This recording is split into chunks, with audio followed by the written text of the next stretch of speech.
സമൂഹ മാധ്യമങ്ങളിൽ വൈകാരിക കുറിപ്പുമായി രാഹുൽ മാങ്കൂട്ടത്തിനെതിരെയുള്ള ആദ്യ കേസിലെ അതിജീവിത വന്നു.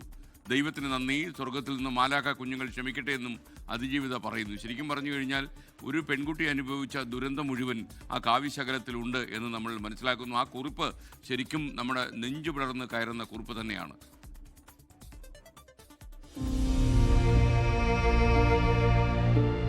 ദൈവമേ നന്ദി. അനുഭവിച്ച വേദനകൾക്കും വിധികൽപ്പിക്കലുകൾക്കും വഞ്ചനകൾക്കുമിടയിൽ തിരിച്ചറിയാനും ഉറച്ചു നിൽക്കാനും കെൽപ്പു നൽകിയതിന്. ഇരുളിൽ സംഭവിച്ചതും ലോകം കാണാത്ത കണ്ണീരും നീ കണ്ടതിന്.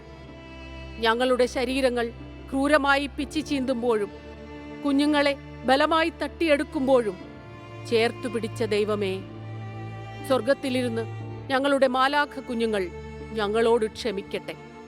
അവരുടെ പിതാവാകാൻ യോഗ്യനല്ലാത്തയാളെ തെരഞ്ഞെടുത്തതിന് ആ കുഞ്ഞുങ്ങൾ മാപ്പു തരട്ടെ.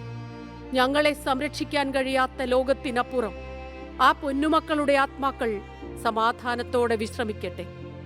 പേടിയും അതിക്രമവുമില്ലാത്ത സ്വർഗത്ത് കഴിയട്ടെ.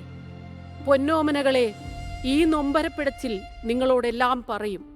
നിങ്ങളുടെ ജീവിതവും ആത്മാവും അമൂല്യമായിരുന്നു. അമ്മ മറക്കില്ല. നമ്മളിനി കാണും വരെ ഹൃദയം നിറഞ്ഞ് നീയുണ്ട്. അത്രമേൽ ആഴത്തിൽ അതിരുകളില്ലാതെ കുഞ്ഞാറ്റ നീ നിറഞ്ഞുണ്ട്. News desk 24. ലോകത്തെവിടെയായാലും ഏത് സമയത്തും 24 വാർത്തകളും ഓഗ്മെന്റഡ് റിയാലിറ്റി പാക്കേജുകളും എക്സ്പ്ലെയിനറുകളും വിശദമായി കാണാൻ ഞങ്ങളുടെ യൂട്യൂബ് ചാനൽ നിങ്ങൾക്ക് സബ്സ്ക്രൈബ് ചെയ്യാം.